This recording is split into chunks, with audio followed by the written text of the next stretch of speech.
Hello, everyone. My name is Karargyris. Thank you, Tom, for the introductions. I'm a medical imaging researcher at the Image Guided Surgery Institute at Strasbourg. I'm also functioning as a chair for the medical ML working group at MLCommons. And today I will be presenting our current efforts and work on establishing the medical imaging benchmark on MLPerf for training and also for inference.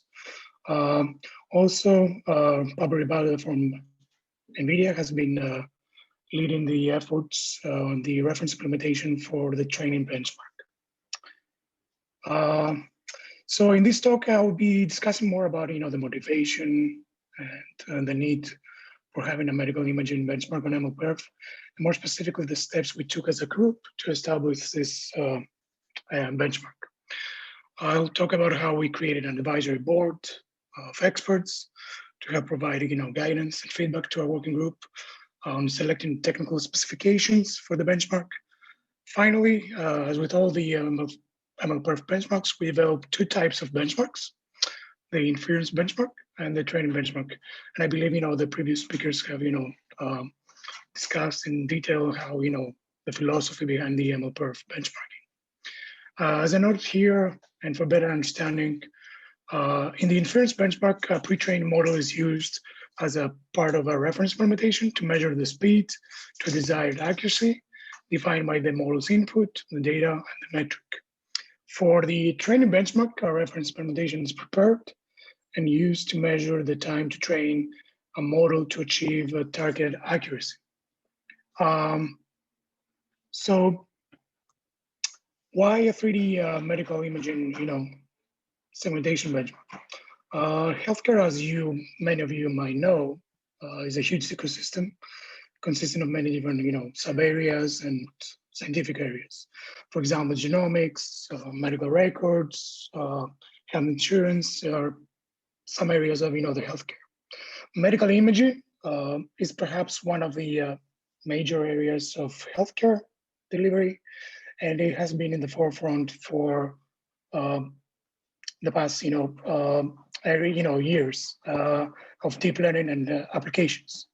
Many products which have been FDA approved and they are out in the market are medical imaging applications. Regarding machine learning tasks in medical imaging, there can be consolidated in two main areas. One is the classification. That is basically, let's say, for example, the disease detection on medical images. Or another task is segmentation, where basically you have, let's say, for example, a segmentation of pathologies on medical images. If we dive in deeper within, the medical imaging, domain, 3D medical image segmentation is of high value to healthcare, as it has a big impact to patient treatment delivery. For example, identifying and segmenting cancer tumors, as you can see on the bottom right, in the brain or other organs, can provide better insights and improve treatment plans for patients. From an engineering perspective, 3D medical image segmentation machine learning algorithms are very, very computational expensive. Therefore, benchmark related to this area makes it a perfect candidate for MLPerf. Moreover, and it's important to mention here, there are well-established models and data sets in this space, and they're open sourced, and that helps facilitate the development of such a benchmark. Okay, so I'm going to switch on to describe, the formation of the medical machine learning advisory board at MLCommons. And I want to emphasize that conforming to the principles and the ethos of MLCommons, an advisory board of domain experts is usually established at the beginning of an MLPerf benchmark. As mentioned before in my talk, the purpose of the advisory board is to provide technical specifications to the working group to build a reference implementation for training and inference. This helps achieve the highest possible levels of transparency and non-bias during the process. In the same fashion, for the medical, benchmark, we proceeded with establishing a diverse medical imaging advisory board with expertise in medical imaging. As you can see on the right, the members had equal representation from the industry and the academia. And through a series of online voting and open discussions, the advisory board provided technical specifications for the reference implementation. Questions and discussions revolve around the dataset selection, the choice of the model architecture, as well as the metrics for the benchmark, and of course, what image resolution to be utilized in the benchmark. The advisory board has also been in communication with the working group during the development of the inference and training benchmark. And given the complexity, I would say, and the findings of our experiments to identify the right benchmark specifications, this communication has been bi-directional between the working group and the advisory board. And this, and I'm gonna bring it up, later on in the slides, this emphasized the complexity of building the benchmark. Eventually, the advisory board reached a consensus on the requirements for the benchmark. Specifically, they recommended using a brain tumor in the dataset called BRATS. And BRATS is a well-established and popular open source dataset for machine learning competitions, and has been around for many years. As a choice for the model architecture, they recommended using 3D Unit, which is also a well-established model architecture, very popular for 3D segmentation tasks. In particular, they recommended using the state-of-the-art architecture, which is called NoNewNet, and has achieved, the best results in related to, 3D medical imaging segmentation challenges. As with most segmentation tasks, they also recommend using dice coefficient as a metric for measuring the accuracy.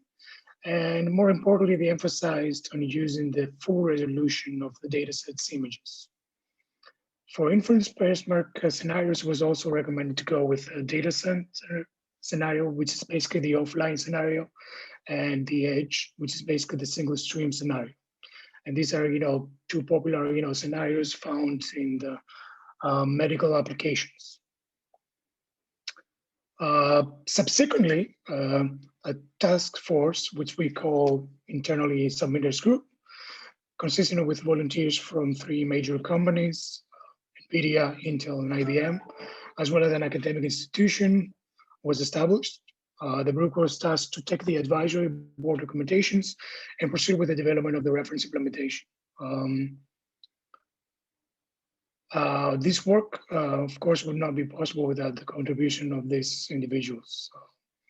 Eventually, the medical, inference benchmark became part of the MLPerf inference 0.7, and the results of the submissions were, released in October 2020, and we had 9 companies with 20 submissions on the data scenario and 11 submissions on the edge scenario, and the detailed description, the results can be found on the MLPerf's website. I'm going to switch to the other benchmark. And as I mentioned in the introduction, the inference is one of the 2 benchmarks related to MedPerf. The other one is training benchmark. And in a similar scenario to the inference benchmark, a submitters group was also established with the purpose of developing the reference implementation. This group consists of researchers and engineers from Google, Intel, NVIDIA, and UPenn. Per recommendations, again, of the advisory board, a 3D unit was used as a referencing model, and NoNewNet was also utilized because it achieved the state-of-the-art results. And the working group, in the submitters group, utilized this for their training benchmark. The group performed experiments with BRATS. We started experimentation with BRATS, which was also used in the inference benchmark.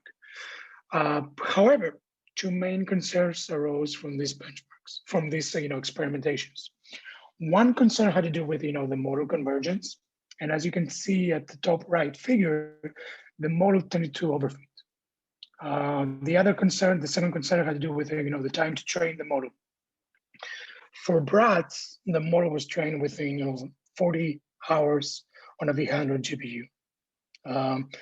These experiments demonstrated the need for an even better choice of a medical dataset that can facilitate the requirements of the training benchmark. Needless to say, for a successful training benchmark, the model had to converge reliably and also be hardware challenging. And therefore, the group was involved with communication with the advisory board to identify a different 3D medical imaging dataset for the training benchmark. After a series of multiple experiments, the group managed to identify another dataset that satisfied, these concerns. Towards this, KITS 2019 dataset was proposed and used as a reference dataset for the training benchmark.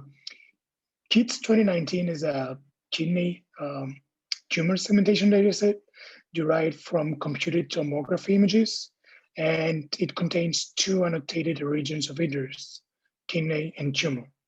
And again, we didn't want to, diverge.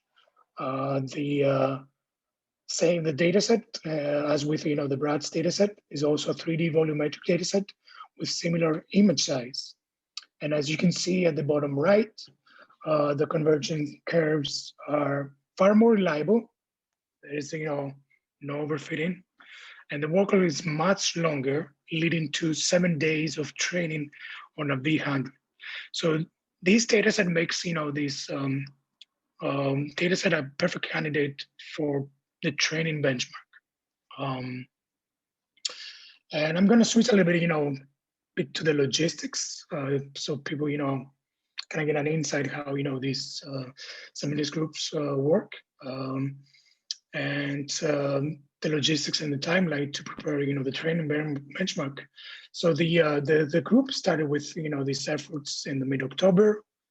As I mentioned before, they had to perform a series of experiments on various 3D medical imaging datasets, and continuously communicate their findings with the advisory board to be able to reach a consensus.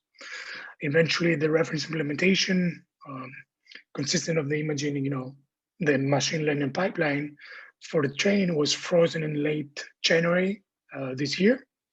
And because the team consisted of members from multiple companies, and they were geographically located in different areas, communication was carried over Slack, of course, and also meetings were carried on a weekly basis to succeed perfect communication. So conclusions, I would like to, of course, to have to finish the presentation with some final notes and takeaway messages. It's important to emphasize that a training benchmark is a huge computational effort. As you saw in the previous slides, our experience highlights the complexities of machine learning, and it highlights the need for experimentation and discussion within a wide audience. And therefore, domain expertise is important, and it requires experts from a specific domain, such as 3D medical imaging, to provide their feedback and their knowledge through this process. Towards this, an advisory board is a very important tool that helps to bring this expertise into the formation of a benchmark. Therefore, establishing an advisory board is of great importance for the successful execution of the benchmark development. The next steps as of now is for companies, they are working on the submission for the training benchmark, and the results should be released right away, after May. I would like to, to thank, the efforts from all the individuals from the companies and academia that have sacrificed their own personal time to make this benchmark successful. And without them, this wouldn't be possible. That concludes my, presentation.